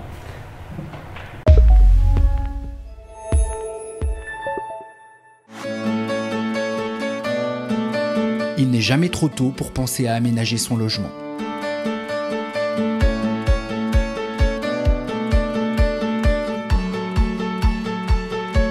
Plus belle la semaine est un jeu pour se questionner sur l'adaptation du domicile à la perte d'autonomie. Dans ce jeu, le joueur incarne une personne âgée vivant seule à son domicile et qui sera confrontée à des choix dans son quotidien. Chaque décision influence une ou plusieurs jauges, son budget, son lien social et le confort de son logement. Le but du jeu est de ne pas épuiser l'une de ces jauges, il n'y a pas qu'une façon de gagner mais plusieurs façons de perdre. Que faire de ces fils qui traînent au sol? Faut-il changer la gazinière? Et ce tapis qu'en faire? Si vous pensez pouvoir répondre facilement à ces questions, le jeu vous attend et va mettre à l'épreuve vos certitudes. Une partie dure entre 2 et 5 minutes, le scénario du jeu se déroule au cours d'une semaine ordinaire vécue par le personnage. Les situations auxquelles le joueur doit faire face sont générées aléatoirement, ce qui offre une multitude de possibilités d'une partie à l'autre. Plus belle la semaine est accessible sur PC et tablette et peut être utilisé par tous, grands-parents, enfants, petits-enfants, professionnels. Une fois le jeu ouvert en ligne, il peut également être utilisé hors connexion lors d'un événement dédié à la prévention par exemple. Prêt à découvrir Plus belle la semaine? Le jeu est accessible gratuitement sur internet à cette adresse.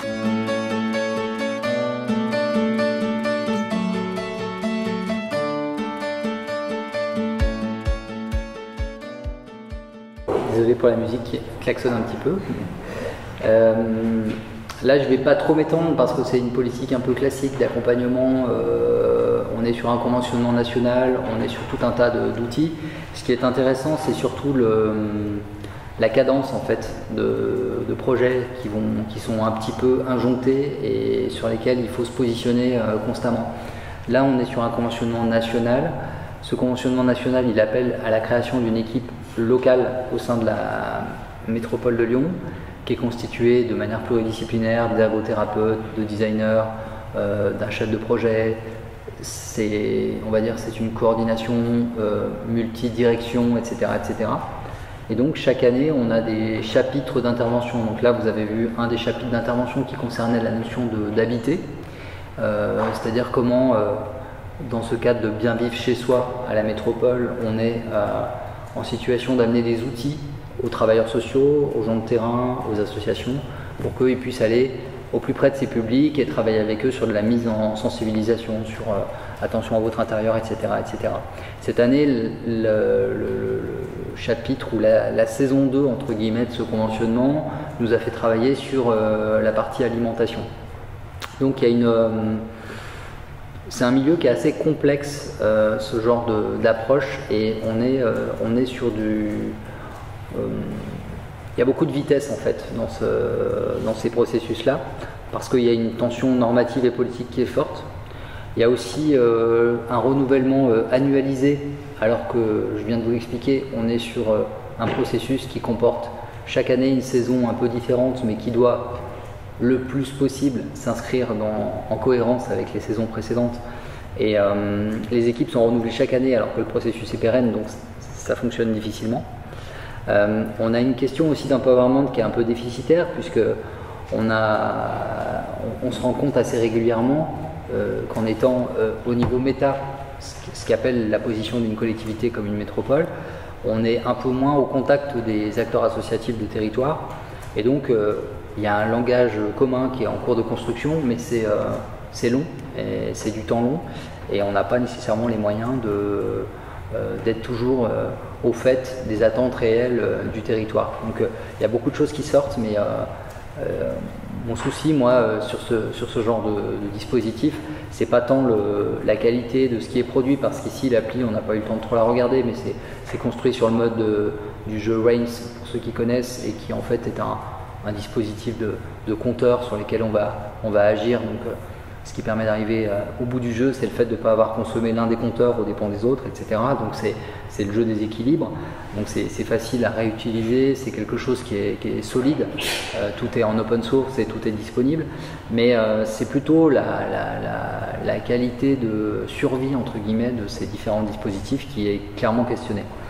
Et puis la prise en compte aussi des réalités matérielles. Un exemple très concret, cette appli, elle marche sur smartphone ou sur tablette. Les ASH qui font les assistantes sociales et qui font les visites à domicile ne sont pas équipés de tablettes et de smartphones. Donc c'était effectivement dans le plan de charge de départ, donc on a anticipé sur ce plan de charge, mais l'équipement arrive après. Donc attention aussi à ces temporalités qui ne sont pas toujours celles qui sont affichées dans les plans de mandat, et parfois on a de l'avance ou du retard, et donc il faut que tout ça s'harmonise. Je vous dis ça vu de mon expérience à moi, ce qui moi me choque plus ou moins aujourd'hui, parce que effectivement j'ai une forme d'habitude de travail dans ces organisations, et je sais très bien à quel point c'est difficile de faire coïncider et de coordonner sur un même mandat parfois et les équipements et les méthodes et les outils. Je voulais peut-être terminer rapidement sur les. Je fais un choix rapide. Pardon. Je fais un choix rapide des projets qui me restent. Je voudrais vous parler de choses un peu plus aériennes sur les derniers projets. J'ai mis de côté 2 projets qui sont... Là, je suis dans la 3e dimension qui est penser l'avenir. Donc, je viens de passer 2 projets qui étaient alternativement destinés. Le premier à la question du tram fret dans la ville de Saint-Étienne. Comment on s'intéresse à la question du dernier mètre de livraison. Comment on fait disparaître tous ces petits camions qui se démultiplient chaque matin de 8h à 11h du matin, très accidentogène dans une ville où il y a de plus en plus de vélos, de plus en plus de piétons, où on essaye de reconquérir l'espace public. La ville de Saint-Étienne a une particularité, c'est qu'elle est construite sur un axe nord-sud, avec une ligne de tramway qui, à l'inverse de toutes les autres grandes villes françaises, n'a jamais été désinstallée. Donc on a toujours su garder en fait ce périmètre-là. Et la question qui était posée sur un équipement remplacé, mais toujours en état de fonctionnement, était de se dire, et si on transformait ce matériel en matériel de livraison du dernier mètre? Comment est-ce qu'un tram, au lieu de transporter des voyageurs, se met demain à transporter des marchandises et fait de la livraison en porte-à-porte sur les commerces de proximité, etc., etc. Ce qui est intéressant dans le processus, c'est pas tant... Alors il y a eu 2 sprints qui ont été faits, il y a eu des trams qui ont été équipés, il y avait tout un projet pilote national qui a permis à Saint-Étienne d'assumer, entre guillemets, l'expérimentation à l'échelle de sa ville, et donc l'ajustement de l'équipement, etc. Ce qui était intéressant dans le constat général du processus, c'est que c'était pas faisable, en tout cas pas faisable aujourd'hui immédiatement, parce que c'était un très gros enjeu pour une ville qui n'a peut-être pas encore les moyens aujourd'hui d'aller tout de suite sur ce genre de dispositif, que l'idée est très séduisante, mais que finalement un centre-ville, même très organisé et très centralisé comme celui de Saint-Étienne, mais il est de fait composite, parce qu'on va retrouver des 2e, 3e, 4e lignes de commerce qui sont en arrière-plan de ce tram et pour lesquelles il va falloir trouver des solutions intermédiaires de livraison, et on va recréer finalement de la complexité en termes de moyens alternatifs pour délivrer au porte-à-porte. Disons que le projet a été abandonné pour tout un tas de phénomènes comme ceci, mais par contre ça a permis vraiment d'aller exprimer au plus près que ça pouvait aussi redynamiser des conciergeries de centre-ville, on pouvait aussi y redéposer, reconquérir une forme de centralité par quartier, redessiner la vie de quartier, etc. Donc c'est un projet ambivalent, je suis prêt à en parler si vous avez des questions, mais je l'ai laissé de côté pour vous parler de ce projet-là. Ça m'embête, ça, j'arrive pas à accéder au son puisqu'il sort en direct.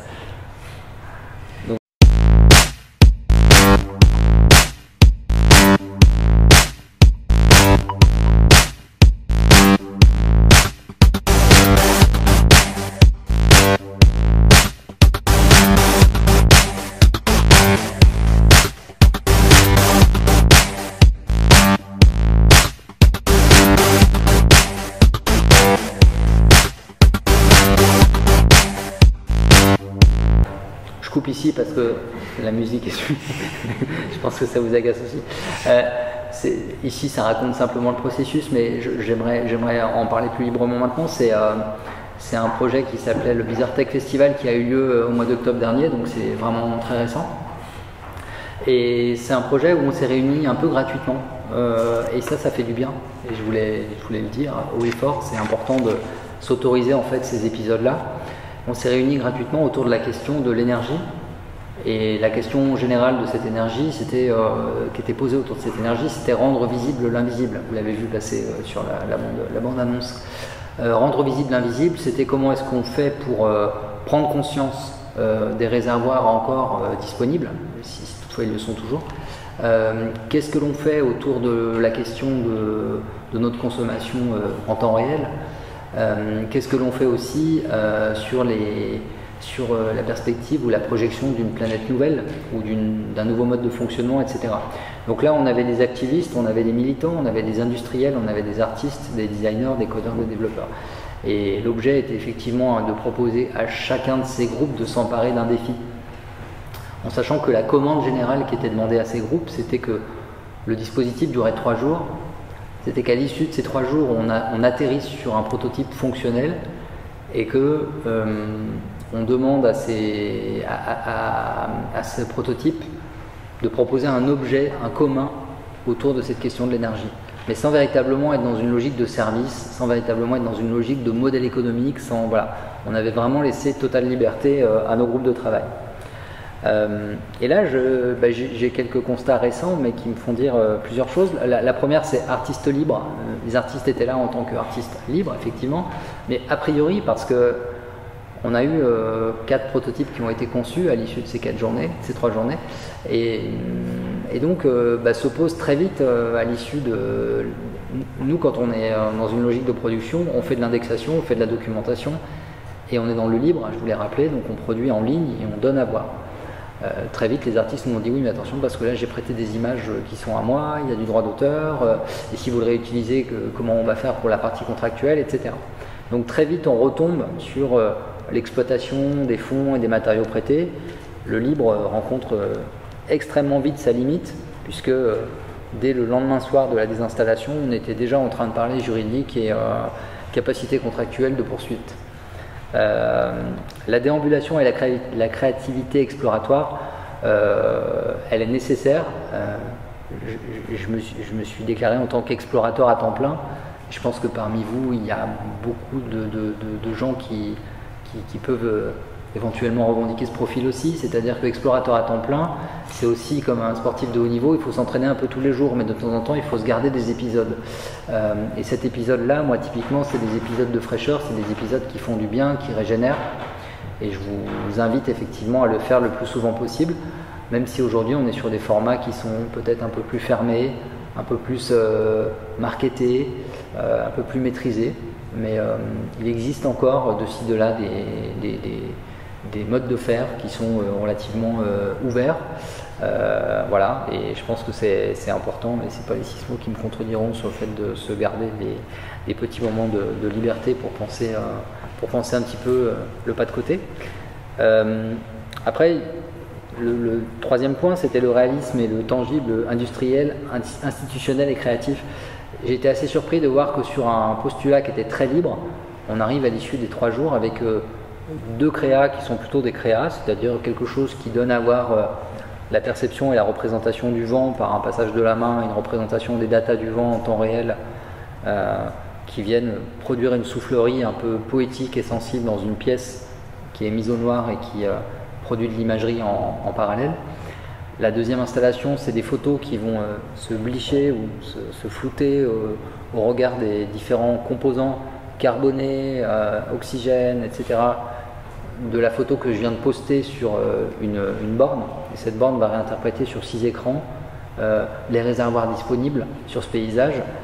Et plus le réservoir sera intègre, plus la photo sera visible et nette, et plus le réservoir sera dégradé, et plus effectivement la photo ne donnera pas à voir le paysage que j'ai posté. Ça c'était très beau, et je pense que ça faisait partie des attendus qu'on s'était fixés. Et sinon on a eu 2 installations très éducatives, très pédagogiques, très muséographiques, mais qui étaient proches du serious game. Pour la première, on était dans un bateau ivre qui nous posait des questions un peu comme le jeu de la semaine où il fallait répondre assez juste et collaborativement, sinon on allait vers la fin du monde.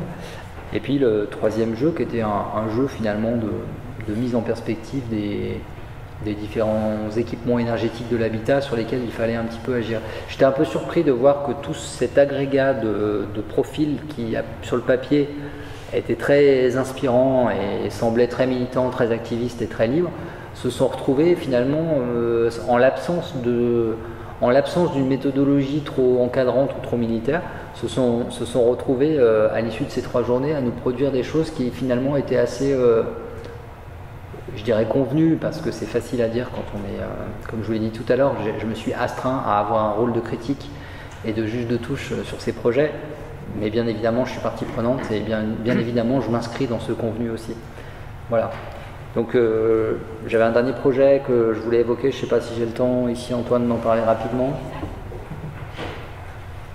Si 5 minutes, ouais, 5 minutes. Alors en très très court, j'ai beaucoup aimé ce projet, donc je vous en parle. Il avait eu lieu aussi pendant la Biennale 2017. C'est un projet qui a été confié à un artiste qui s'appelle Jerzy Seymour, que vous voyez sur la dernière photo en bas à droite face à vous. Et Jerzy Seymour en fait est arrivé dans les ex-bâtiments de la manufacture de Saint-Étienne, les lieux de la Biennale, Et donc il y a eu une négociation de très longue haleine et qui a permis à Jersey finalement d'investir ces lieux pendant la durée de la biennale.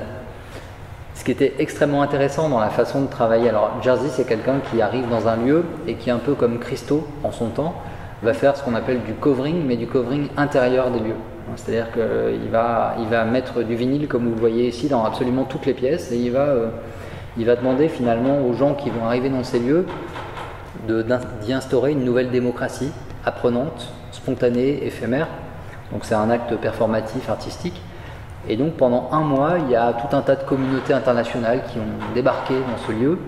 Et puis les fonctionnalités des différentes pièces sont apparues petit à petit. Donc au centre, en haut, vous avez par exemple la cuisine qui s'est petit à petit dessinée comme ça.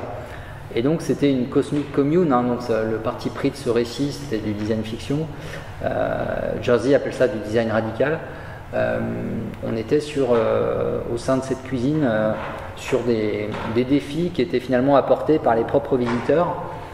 L'enjeu était que chaque visiteur doive s'inscrire dans le collectif et réalise une tâche pour le collectif, par exemple un repas, la vaisselle, le ménage, etc.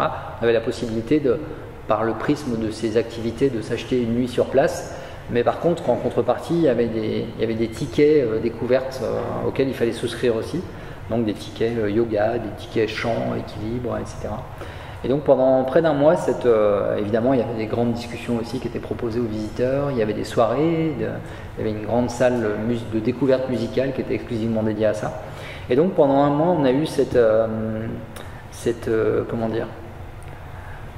squat. Je vais l'appeler comme ça parce que c'était proche d'un squat dans le sens où c'était dans la biennale, mais à l'instar d'un satellite, ça s'appelait Cosmic Commune, mais ça avait vraiment ce caractère-là parce que ça avait été projeté, parachuté, pas tout à fait accepté, un peu illégitime comme installation. Donc les gens passaient à côté de ce truc où pourtant il y avait un toboggan géant qui partait d'une fenêtre et qui atterrissait en plein milieu de la cour des bâtiments industriels. Donc les gens regardaient ça avec un œil en disant « Oh, c'est vraiment très rigolo », mais personne s'est vraiment questionné sur qu'est-ce qui se passe réellement dans ces murs. Et à tel point que, donc je vous l'ai dit, donc ça a été un design radical, donc une démocratie performative apprenante avec des acteurs, des visiteurs qui sont venus, mais qui étaient véritablement des gens au fait de cette initiative et qui étaient plutôt des gens invités, participants, coparticipants dans l'édition, dans la coédition. Ça a entraîné une espèce de déréglementation et un antagonisme avec les locaux qui était assez génial parce que il y avait un retour à la règle qui était injoncté chaque jour. Il y avait des visites surprises réglementaires qui étaient opérées sur place pour voir que tout était respecté parce que je vais le dire comme ça, mais c'est extrêmement flippant pour une collectivité d'accueillir en son sein une espèce de bande d'artistes comme ça qui en plus se met à mettre du plastique de manière compulsive sur tous les murs, toutes les fenêtres et tous les opercules que peut comporter un bâtiment. Une instance politique qui a regardé ça d'un œil un peu amusé et curieux, mais je rappelle juste pour l'anecdote que l'inauguration s'est faite le dernier jour de la Biennale. L'inauguration de cette expo a eu lieu c'est le dernier jour de la Biennale où finalement le corps politique de la collectivité a rendu visite. Donc le pari a été réussi puisque cette rencontre a eu lieu, mais ça a été une longue expérience et une longue approche. Et puis le côté pas de demande de réplicabilité, ça aussi c'est un parti pris très radical, très activiste et une documentation sommaire, c'est-à-dire qu'il y avait vraiment la volonté de la part de Jersey de dire il y a vraiment un météorite qui a atterri mais qui est reparti. Et c'était assez curieux puisque sur le site de la Cité du Design, on avait des étudiants notamment qui participaient à l'école des Beaux-Arts et de design de Saint-Étienne, qui s'étaient extrêmement investis pendant toute la durée de l'expérience. Et quand tout ça est parti, qui se sont portés gardiens du temple, qui nous ont dit mais on comprend pas, mais nous on va garder ça, nous on va prendre du temps, on va revenir pendant nos vacances, etc. Enfin ça a créé un phénomène assez curieux. J'ai parlé du Burning Man sans le feu, c'est-à-dire qu'il n'y a pas eu la période de deuil qui s'est consommée entre guillemets à l'issue de l'expérience et les choses sont restées un peu comme ça. Donc je voulais témoigner de cette expérience de régulation démocratique qui ne s'est pas régulée, mais qui était quand même plutôt intéressante. Ici j'ai listé des choses qui étaient des réflexions que je me suis faites en réalisant ce travail pour venir vous voir ce soir. C'est des choses que j'essaye d'appliquer dans mon quotidien professionnel. Être militant sur le fait de ne créer ni illusion ni désenchantement, parce que, je vous le disais au début de ce propos, on est assez cerné par le côté presque publicitaire aujourd'hui du design de service qui peut parfois agacer les professionnels en exercice, donc attention à être vigilant là-dessus. Séparer la commande de l'envie et de la motivation, parce que c'est pas toujours la même chose, et parfois il est important d'entendre et de lire entre les lignes de la commande que l'on reçoit. Je vous l'ai dit au début de cet exposé, mais on passe finalement, la réflexion porte assez peu sur le présent. On est souvent dans la projection, on est souvent dans l'analyse et l'évaluation, et dans l'action, on est happé par l'action, et c'est pourtant là qu'il faudrait pouvoir être plus présent. Et on est dans des univers aujourd'hui, des temporalités, je pense, qui nous happent tous de manière très forte. Le fait d'éditorialiser son action, d'être en capacité à un moment donné d'éditer des chapitres ou des saisons, d'organiser son travail selon des angles un peu particuliers, ça prend du temps, ça nécessite d'être exigeant, ça nécessite aussi, quand on est indépendant ou en agence, etc., peut-être de refuser certains travaux. Est-ce que ça c'est possible? Je ne sais pas, peut-être que je suis un peu idéaliste. S'assurer d'un ancrage opérationnel amont et aval du process, parce que ça aussi ça va participer du désenchantement si vous n'avez pas équipé, outillé la préparation de ce travail, et si personne derrière et s'il n'y a pas d'empowerment comme on dit, on n'aura pas d'habilitation, on n'aura pas de poursuite et de conduite. Produire des communs et éditer du libre, ça c'est aujourd'hui une évidence, mais il faut vraiment être là-dessus. Augmenter sa capacité au détachement et à la furtivité, je pense qu'il faut... alors là je parle plutôt pour la posture conduite en action publique, mais accepter d'être un peu ninja de temps en temps, c'est super important pour s'extraire de la conduite réglementaire qui est relativement importante et agressive. Visualiser et être identifié par sa chaîne de valeur, donc je vous l'ai dit tout à l'heure, mais passer beaucoup de temps à connaître l'autre et à savoir ce que font les autres de manière précise. Ça fait gagner beaucoup de temps, et puis ça fait gagner beaucoup en complémentarité. On passe beaucoup de temps à s'acculturer, mais voilà. Frugalité et décroissance de la bande passante si c'est possible. Essayer d'avoir moins de choses, moins de projets, et d'en faire un peu plus pour les projets et d'en faire un peu moins pour le chiffre d'affaires peut-être. Inspirer et s'inspirer, donc aller régulièrement traîner ses savates dans des milieux. J'ai parlé des milieux européens, je parle de l'exemple du réseau ENOL, qui est le European Network of Living Lab, pour ceux qui le connaissent. C'est un réseau qui est extrêmement inspirant parce qu'il y a de plus en plus de pays représentés, et il y a énormément de Living Lab qui inscrivent beaucoup de designers aujourd'hui dans leurs effectifs, et à ce titre-là, le fait de se voir 2 à 3 fois par an avec ces gens-là, c'est extrêmement nourrissant, et ça permet de croiser aussi des projets et de se donner des échelles de comparaison. Voilà, je m'en arrête là.